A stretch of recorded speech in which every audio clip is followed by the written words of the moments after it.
Yo. Brain C. Bangkok Blend. Yo, call me the one chain brain. Yeah, I'm sane in the membrane. Kinda like Ozzy Osbourne's Crazy Train. I'm feeling down like I have spiritual brain. I'm dropping lyrical bombs like Japanese airplanes. Yo, I'm doing more dancing like I'm on Soul Train. I'm stuck in a repeating pattern of rain. Yo, you know what I'm saying? I'm stuck out of rhymes. Yo, I suck at rhymes. I'm out of all rhymes. So let's skip to the hook.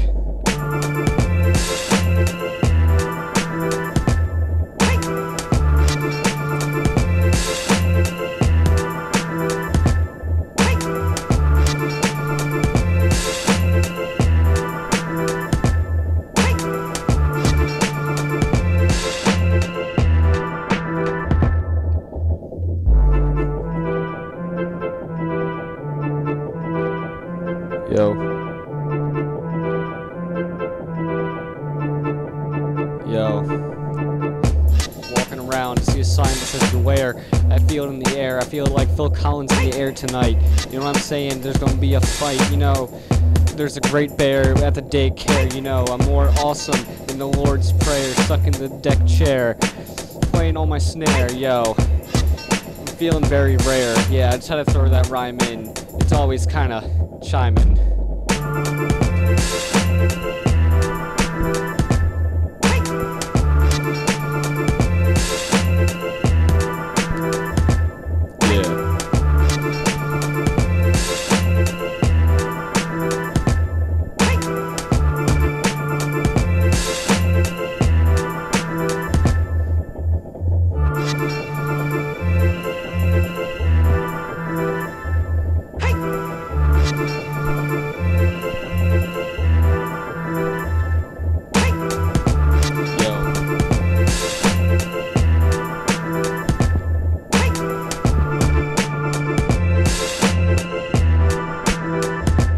Yeah.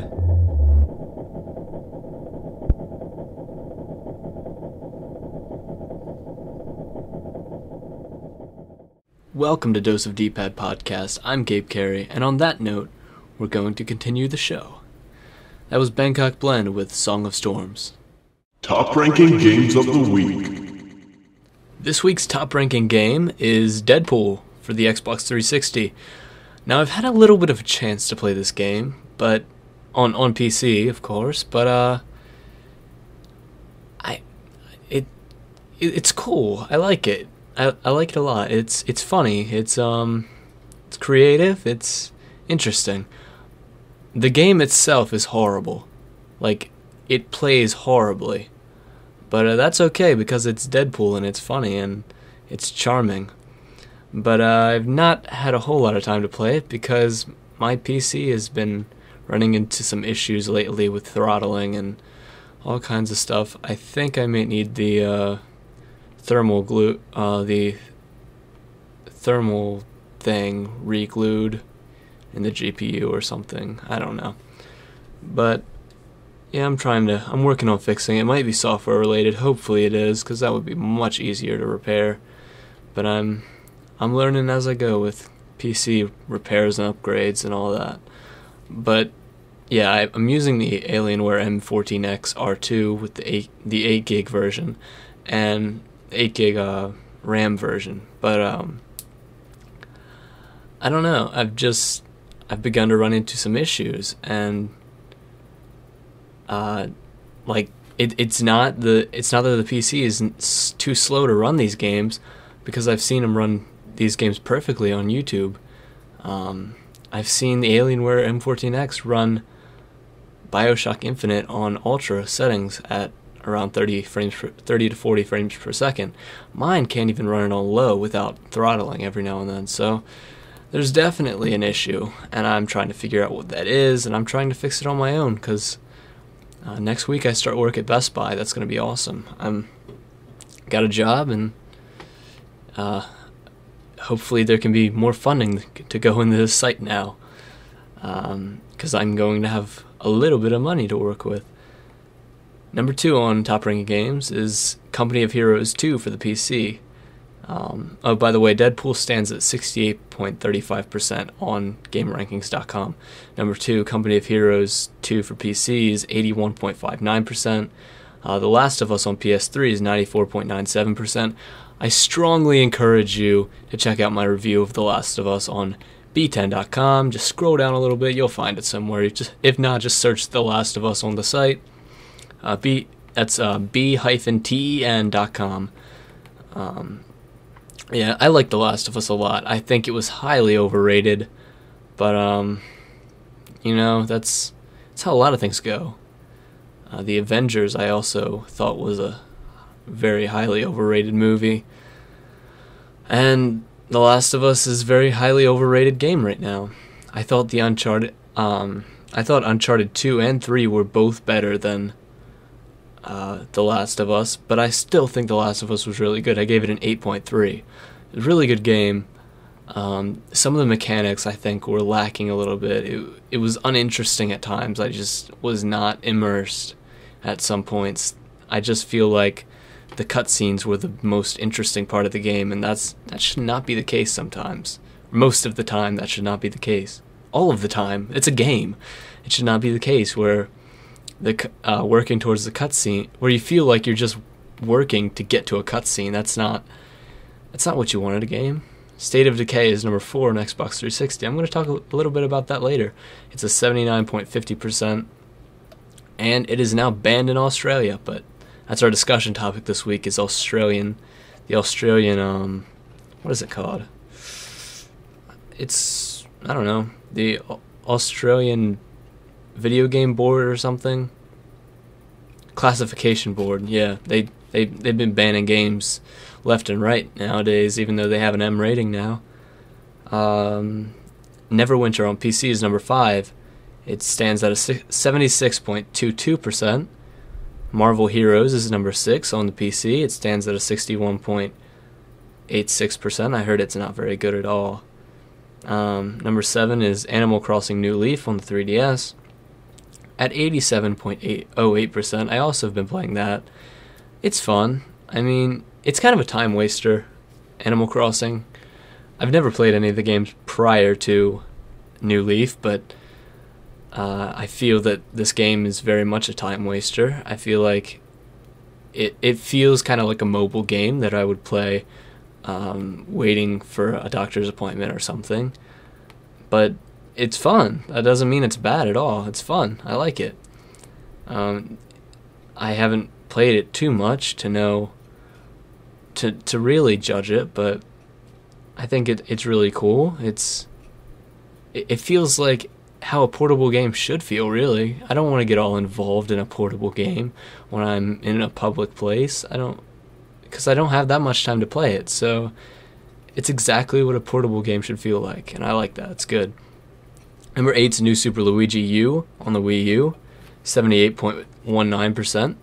And what I like about this game, because I've been playing it as well. Man, I've been playing a lot, I've realized. But what I like about this game is that it's difficult, but unlike New Super Mario Bros. U, Super Luigi U allows players to. There's a certain cheat in there where you get to play as Nabbit, and he's invincible, so he can only be affected by falling and dying, unlike Luigi, who can be affected by being hit by practically anything. And I like that. I like that that's available to users, especially kids. Like, kids can't. There's no way a little kid, like a 4-year-old kid, could get through New Super Luigi U unless they've. I just don't think it's possible. Without that cheat, I feel like at some point that cheat needs to be used by a little kid. Me personally, I'm terrible at these games, so I pretty much have been using Nabbit the whole way through. But that's not an option in New Super Mario Bros. U. I mean, after a while, if you die like 15 times, then sure, you can get Luigi to play the game for you, but that's not even the same concept. It's Luigi playing the game for you, not playing as invincible Luigi, which would be more practical, I guess. Well, the point I'm trying to get across here is, I don't know. I have no idea what the point I'm trying to get across is, but I think that New Super Mario Bros. U should have had online co-op to begin with. That would have been great, because I don't feel comfortable asking people to come over to help me get through a level of Mario. Like, that's just an odd thing to ask. It feels like I am taking advantage of my friends, so I'm not going to do that. I'm never going to do that. But on the other hand, I don't mind asking someone to help me online, because they're already playing the game. And it's probably someone who's a little more skilled than my friend who never plays games. So why not make that available? That game should have been online co-op from the start. It's kind of disappointing that it never had online co-op. I think that could have been not a selling point for the Wii U, but it could have helped. You know, it would have helped if they had advertised that. Like, you can get a friend online to help you get through levels if you get stuck. That'd be great. I do that on Little Big Planet all the time. Why can't I do it on a Nintendo system? Why can't I do it with Mario, which I feel is a much stronger candidate as a platformer? I'm going to speak a little bit about platformers later, but moving on. Number 9 is Fallen Enchantress Legendary Heroes on PC at a 77.22%. Number 10 is Hotline Miami on Vita at 87.14%. Dev Quotes. This week's Dev Quote is from Shuhei Yoshida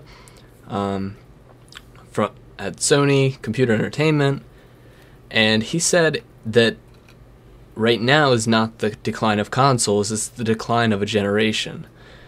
And basically what he's combating recent claims from different sites that are saying that console gaming is dead, and that's honestly not true. No one believes that anymore, I don't think, not with the extremely successful pre-order sales of both the PlayStation 4 and the Xbox One.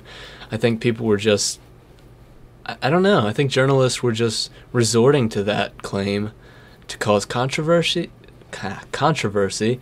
after the Wii U released, and it due to lackluster sales of that. But so far the PS4 and Xbox One are already proving successful before their release, and that doesn't seem like the decline of consoles at all to me. So I completely agree here with Shuhei, and he's a smart man. He's saying it's the decline of a generation, so that's why sales have been low, because who's buying a console when they already have one? You don't need another PlayStation 3 once you already have one, because they're the same thing. They re-release models for people who don't have them already, but I don't think anyone's going to buy. If their PS3 is working, I don't think they're going to trade it in for another redesign of the PS3 that does exactly the same thing. No one cares what their console looks like. I mean, look at the Xbox One. It looks like a VCR. Look at the PlayStation 4. It looks like a slanted VCR. They're both terrible looking consoles. We can all agree on that. Actually, the Wii U's fairly attractive in my opinion, but actually I kind of like the Xbox One design too. The PS4 is the only one I really don't like, but I like the PS4 in general. That's the one I'm getting. I'm not getting an Xbox One. I have a Wii U already, but I'm not even planning on getting an Xbox One. So that proves how important the design of a console really is, and it's not important at all. It's more about the functionality of a console, and so that's why it's the decline of a generation, because no one's buying consoles right now because they already have them. And in my opinion, that doesn't sound like failure. That sounds like overwhelming success. So you can take that, journalists. Let's see what's going on. So yeah, all these sites are claiming that that mobile is replacing consoles, and that's certainly not true, because would you prefer to play a game on your phone? The only reason people are playing games on their phones is because they already have phones for other reasons, and majority of the games they're playing on their phones are free, so no one's making profit off of that. I mean, they're making a little bit of profit off the ads that they might include in the free game, but these games are not very profitable at all. And the truth is, these big blockbuster games, AAA games on consoles, are very profitable. They're not as profitable as they once were because a lot of money, there's a much higher budget when it goes to the development of AAA games. And I don't think the console industry is dying. I think it's being reborn, and I think it's very much prospering. I think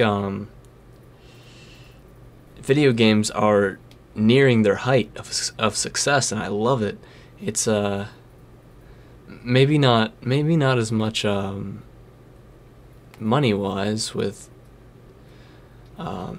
sales wise, but I think video games are becoming more of an art than movies are at this point. I mean, when's the last time you saw a good movie?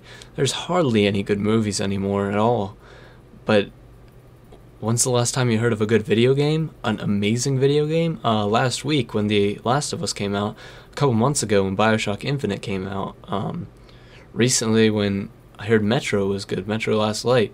There's all kind of great games are releasing every day, and great movies, not so much anymore, because they've ran out of ideas, and the interactivity of a video game truly adds to the experience of art.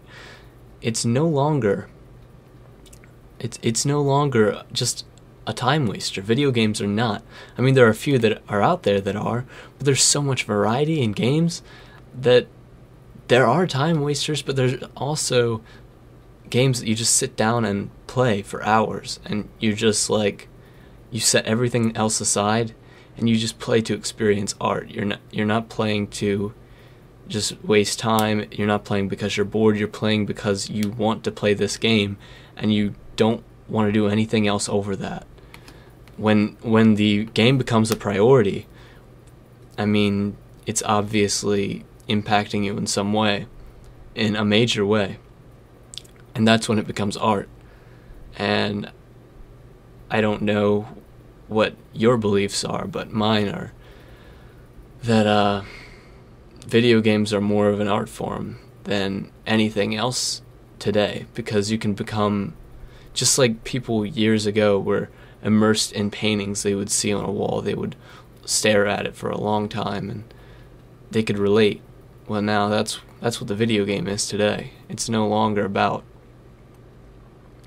I'm getting way off topic here, but I mean, it is a video game podcast, so I can really, and it's my podcast, so I can really do whatever I want. I mean, nowadays, I can't relate as much to a movie as I once could. There's always a boring part. There's always a really long, boring part. And I don't feel that as much with video games, because all the long, boring parts are the parts I'm playing. I'm actually I am doing something during the boring parts, so they become less boring. They're not boring anymore. They're immersive. They're the exact opposite of boring, because video games know how to handle that. They know how to handle that immersiveness, and that's fairly important when it comes to art. And I mean, regardless of what anyone says, video games are art. They're becoming the definitive art form. And one day we're going to see games that succeed far beyond this shooter genre right now. I think this next generation of games is going to focus a lot less on shooters and a lot more on becoming this immersive story-based experience. And that's fairly important. I mean, we're looking at games right now like Knack. Like Knack looks like it could, Knack and Infamous Second Son, and that one on Xbox One, Sunset Overdrive. Like, those kind of games are art. Those kind of games are the ones I'm looking at and I'm analyzing, and I'm seeing these as like the future. And Beyond Two Souls, Heavy Rain was very innovative It proved that video games did not have to be about just mindless violence, that they could tell a story, and that it wouldn't have to be about like hitting someone, or like you could just do regular things with the controls. The controls could lead to regular things like walking and like carrying a baby, and he's putting out the dishes and putting away the dishes, and just random things, and like playing with hanging out with your son, and just these regular everyday things can be just as immersive as shooting someone, and they can be more meaningful as well. So in this future of video games, in this next upcoming generation, that's what's going to be more important, I think. And I think a lot of it's going to revolve around color a lot more than we saw in the last generation with the brown shooters and very gray, desaturated colors. Like, you don't want that anymore, and I don't think anyone wants that. And I believe that games are going to become a lot more colorful and a lot more beautiful. And then other people, the mainstream, the general audiences are going to understand a little bit more. Everything's going to be a lot easier, especially once they get rid of loading screens, and everyone is just going to, they're going to get it. It's going to begin to become a little more understood, and that's where my hatred towards some of these shooting games comes from, is that all the general public sees as shooting, when I mean, even in many shooters, there's quite a bit of story behind it, and there is an immersive story behind it, but no one else can see that, because not everyone gets that.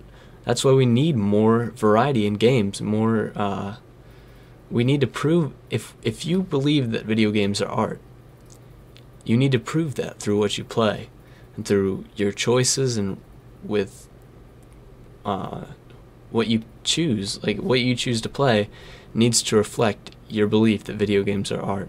They need to prove that video games are art, and that they're not just trying to appeal to this really masculine, macho man dude bro who likes to play Call of Duty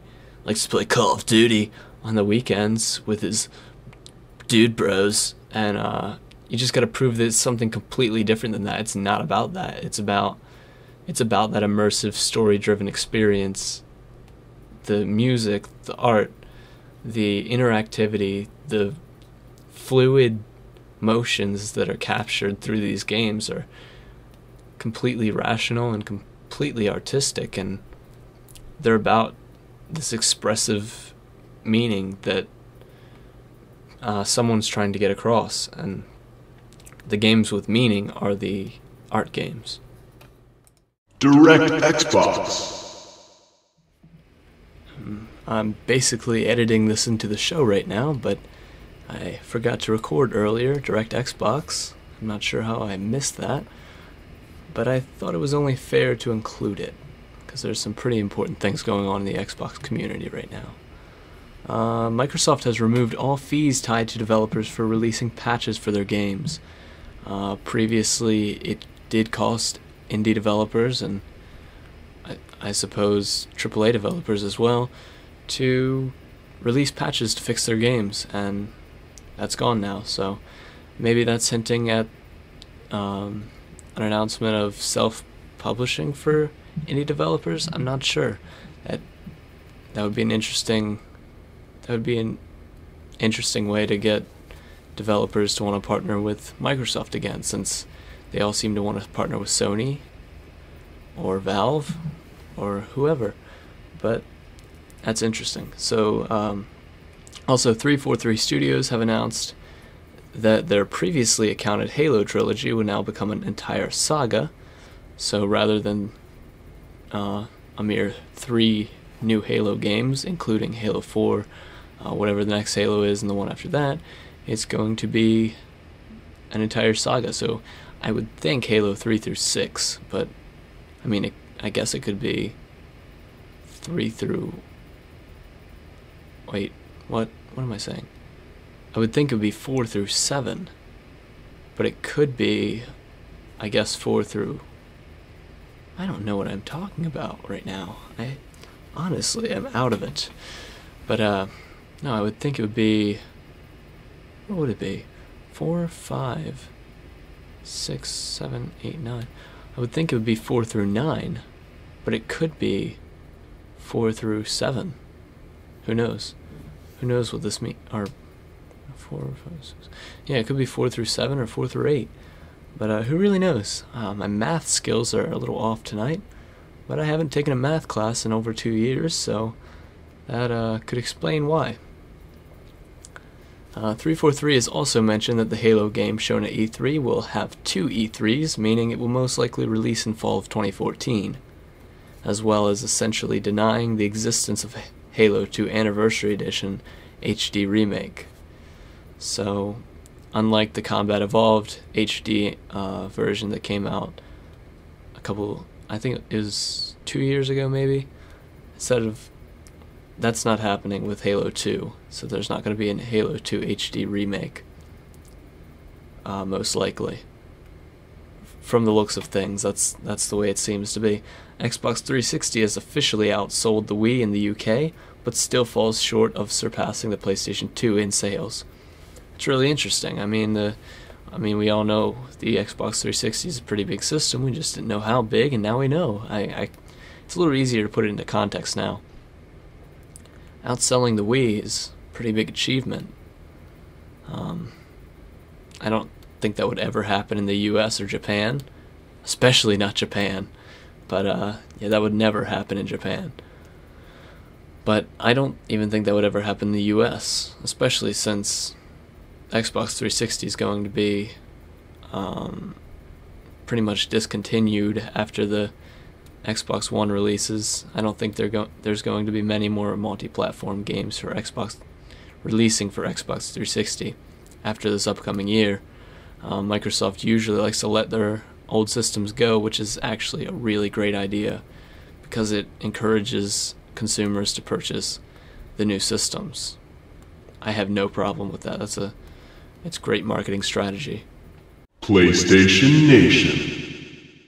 Alright, time for some news and less rants. Sony has announced that Gamescom will be focused on the PlayStation Vita rather than the expected PS4. I'm glad to hear this, I really am, because I was fairly disappointed by the Vita's appearance at E3, and I thought there could be a little bit more to it. Like The Walking Dead's already a multi-platform game. I'll probably get it on the Vita because I've never played it before and I heard it's great and I was waiting for it to come on Vita. But like, it's not a huge deal to me at all. It's an indie game. It doesn't seem to be that interesting. That's okay. Batman Arkham Origins Blackgate, that looks fun, but it doesn't look like a system seller at all. Killzone Mercenary looks like a system seller to me. But like, that's it. That's all we had. It's Killzone Mercenary and Tearaway are like the biggest games that come out this year, and then what? What's coming to the system after that? And I hope that Sony answers that for us at Gamescom. Dragon Ball Z Battle of Z has been announced for release for PS Vita, PS3, and Xbox 360 this year in Europe. There's been no announcement regarding a release date in the United States, but something tells me that's definitely happening. I'm totally getting that on the Vita. I love Dragon Ball Z so much. I hope it's a good game. I hope the game is better than the title, Dragon Ball Z Battle of Z. It's a horrible name, but hopefully the gameplay surpasses that. Sony has added an indie game category to the PlayStation Vita. I think it has over 50 titles. That's impressive, but a lot of those titles are multi-platform, and once again, they're small indie games that aren't really that interesting to me for the most part. There's a few, like Guacamelee is really cool, but there's just so many platformers. There's so many indie game platformers, and a lot of them are 2D, and I know I don't know what I sound like when I say this, but I sound like someone who only cares about the graphics, but in a way, I do care about the graphics a lot, because most indie games have horrible graphics, and that doesn't concern me that much, but It does. It does concern me a lot because I like to have that. The graphics, a good set of graphics, makes a game really more immersive. I mean, if that's all it has, then it's not a good game still. But it needs to still have up-to-date graphics for me to for it to appeal to me. And like great graphics combined with great music and great voice acting. Voice acting is actually the biggest element to me, the most major selling point to me.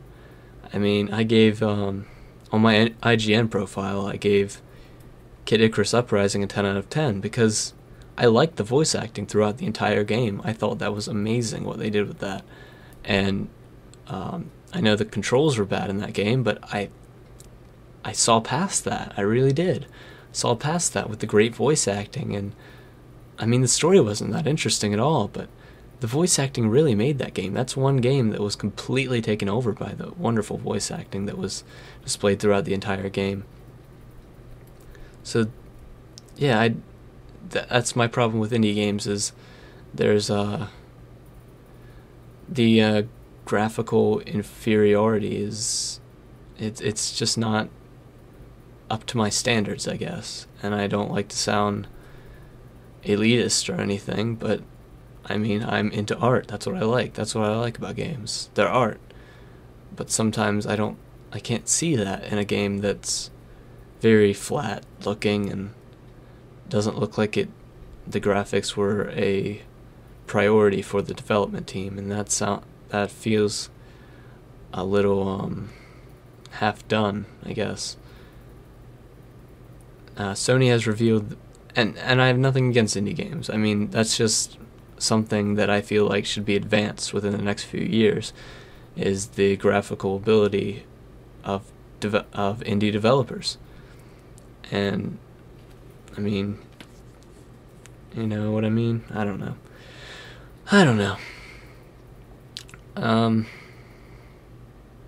Sony has revealed that their exclusion of the PS4 camera packaged in with the PS4 console was a compromise in order to sell their console $100 cheaper than Microsoft's Xbox One. I probably shouldn't have read that so fast, but basically, Sony was going to originally package in the PlayStation 4 camera with their console for $499, the same price as Xbox One, which is packaged in with the Kinect, which is why it's $100 more expensive. Because at the last minute, Sony decided not to package in the PS4 with the PS4 camera, and I'm glad they did. I'm glad they made that decision because I would probably never use it. I don't like that. I don't need any more things in my room that take up too much space. I know these are supposed to be living room devices, but I don't use them in my living room. I use them in my bedroom because someone else is always trying to use the TV in my house, and I would just rather play games in my room. So I don't care about the iCamera or whatever. I don't want it, and I don't want the Kinect either. So that's why I'm not going to pay $500 for that system. I'm not going to pay $500 for Sunset Overdrive, which is the only game I found appealing on the Xbox One. Everything else felt a little dry, a little bland. Like Rise, everyone's talking about Rise. That it doesn't look interesting to me. It looks slow. I don't know. I'd much rather play a really fast-paced game like God of War, in kind of the same style.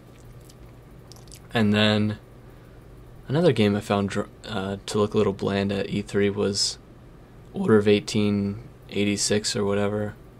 I believe that's what it's called, by Ready at Dawn. Ready at Dawn, who did the PSP God of War games. I don't think that looks very interesting yet either, but hopefully my opinion of that changes over time, because I've heard a lot of great things about it. I'm just not getting it so far, but maybe I'll understand it soon. Leave luck to heaven. Game & Wario is now available on the Wii U eShop, although, a little warning to you, it's not very good, and your safest bet is probably to continue playing Animal Crossing New Leaf or New Super Luigi U. Yeah, I've heard it's it doesn't have enough content, enough interesting content to keep you going for $40. But maybe if time passes by and you find it cheap used somewhere, then maybe it'll be worth it. I think it seems like it's worth about $10 to $20. I don't think it's worth any more than that at all. But it's up to you. It's definitely not a I haven't played it yet, but I've seen some stuff from it. And it's definitely not a WarioWare game. And I think as soon as I saw this, I thought WarioWare. It doesn't have micro games, it has mini games, so it's more like Nintendo Land than WarioWare. It's like a bland version of Nintendo Land. I would love to see a new WarioWare game though on Wii U. That would be amazing. Like, please bring that back, because I loved WarioWare Twisted, and I love WarioWare Inc. Mega Micro games. But and I never played any of the other ones. I don't think I never played Touched, and I never played Smooth Moves, and I never played DIY. I actually forgot that existed until about a month ago. I may have played DIY. I think I actually did, but I didn't play a whole lot of that, and I forgot about it until last month. But yeah, just wait for something else to come out. Wait for Pikmin 3, because Game & Wario is not really worth your $40 right now. Bethesda has publicly stated that in the future, they may one day see themselves developing for Wii U and PlayStation Vita, but currently that isn't of interest to them. Sure, you're welcome to come over, Bethesda. I feel like a lot of developers are going to move over to Wii U at some point. Once Wii U gets its killer app, per se, I think it will stride just almost as much as Wii. Probably not, at least as much as GameCube. I think it'll be as good as GameCube in sales. And GameCube didn't do horribly. It didn't do as horrible as Wii U's doing now. And I think Wii U's going to find their killer app soon. And I think it might be this Christmas. With Sonic Lost World and Donkey Kong, a new Donkey Kong Country game, and the new Mario 3D World. I think there's going to be a lot of kids buying this game system for Christmas this year. Or not buying it, but asking for it from old Santa Claus, from old Saint Nicholas. And I think Wii U will do fine in the end. Ubisoft has explained that their support for Wii U and mobile companion apps... Wait, what? Hold on, I didn't read that right. Ubisoft has explained their support for Wii U and mobile companion apps, saying that they believe that second screen can add a new dimension to gaming. EA disagrees. I agree with Ubisoft. I didn't really understand the second screen concept before playing the Wii U, but like, you have to play it to understand it. And if you don't think it's important, like if you like the DS, it's the same thing as a DS, but big and more powerful, and with the ability to show graphics that are on par with PS3 and Xbox 360. Why don't you want that? I don't understand. Like, you get Mario in HD, and the new Smash Brothers screenshots that look amazing. I just don't see why you... I don't know. I don't think a lot of people know about the Wii U, and that's the problem. They don't understand what it is quite yet. And Nintendo really needs to get their marketing team up off their butts, because that's going to be the more important asset to selling the Wii U system to the mainstream markets, because no one's going to get it unless they see a commercial that advertises it to them.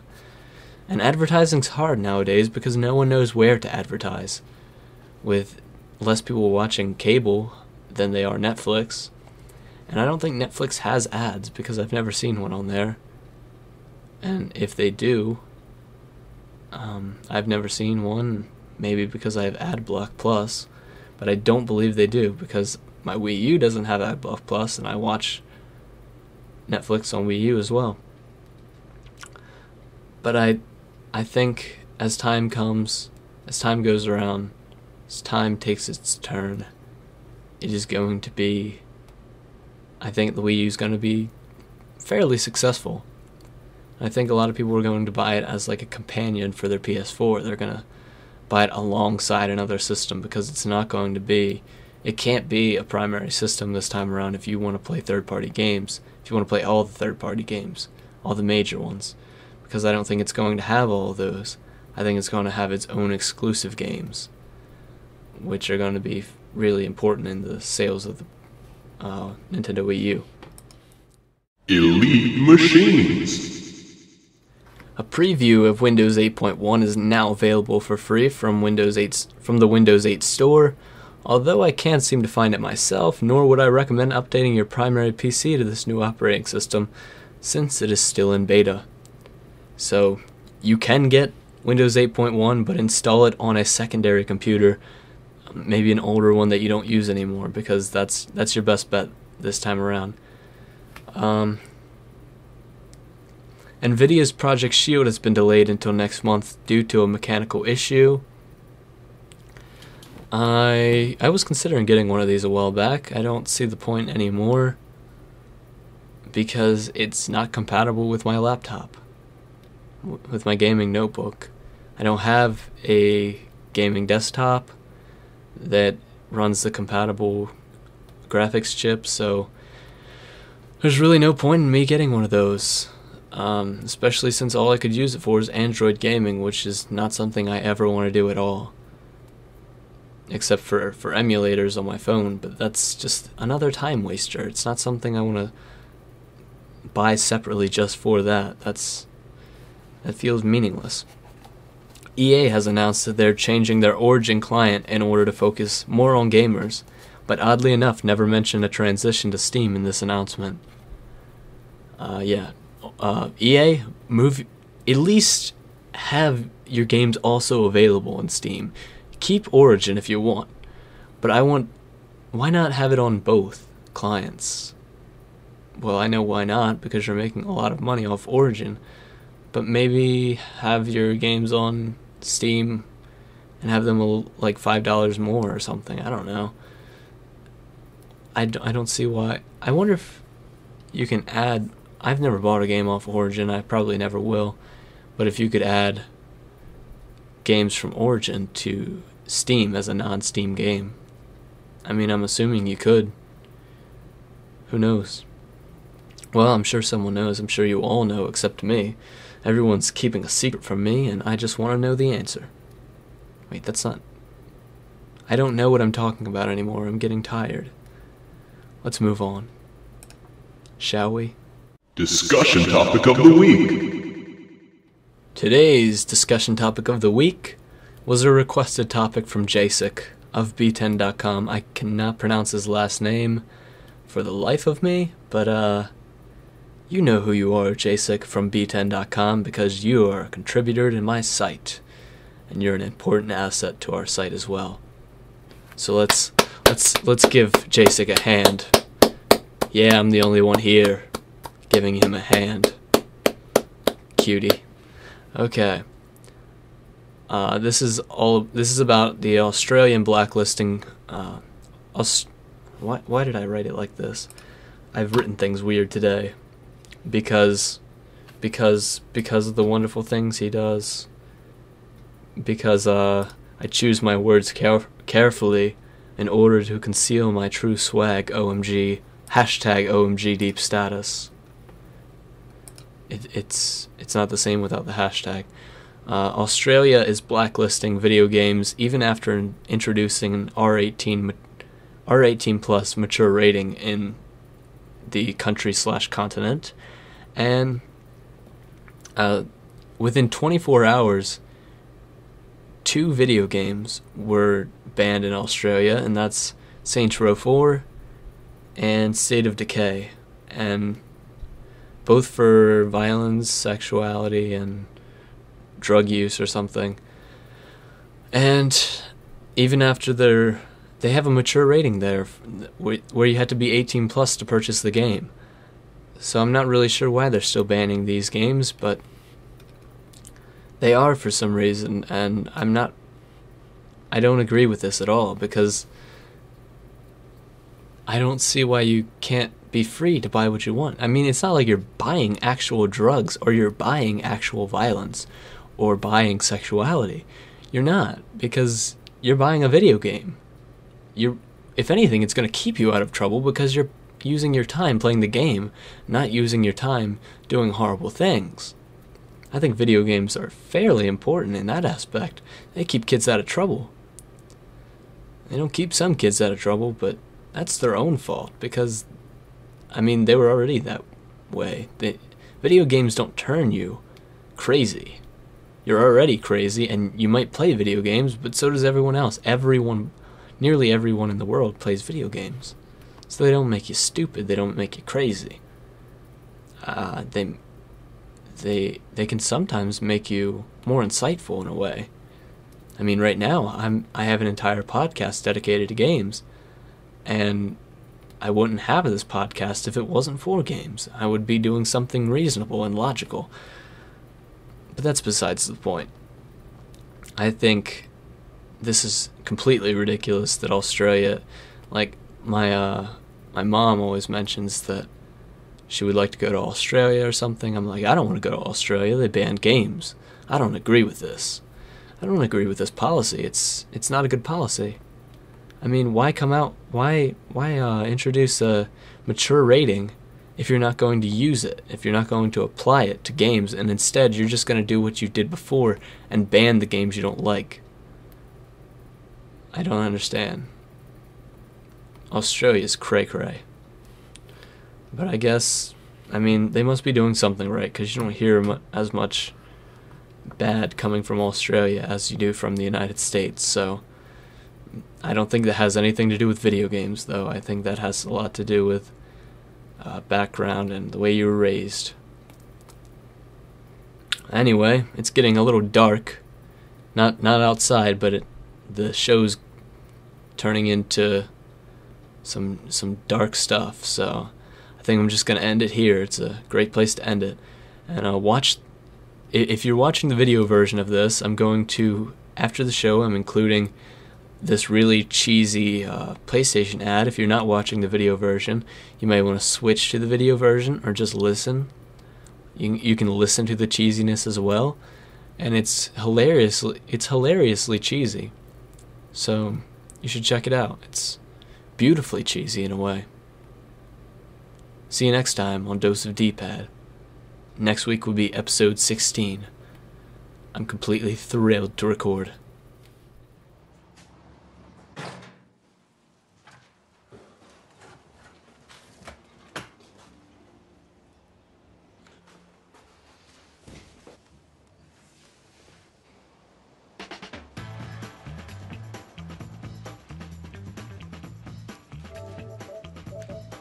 Nice, Sarah.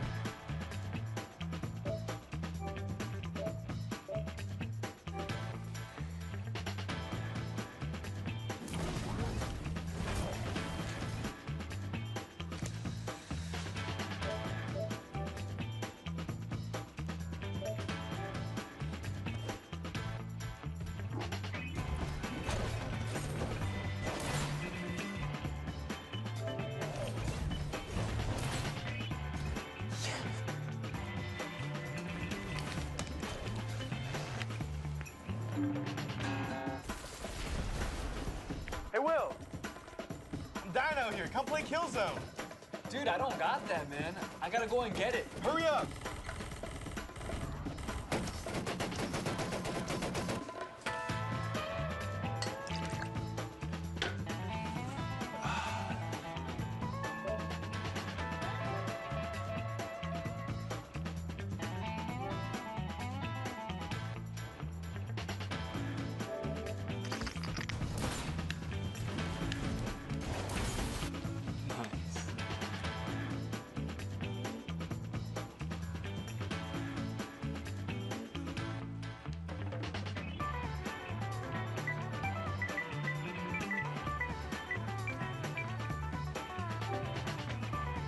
Hey, man, hurry up.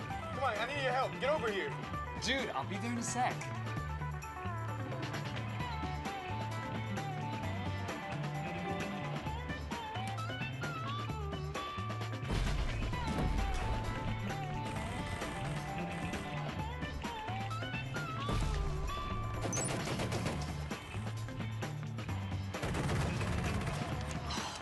What?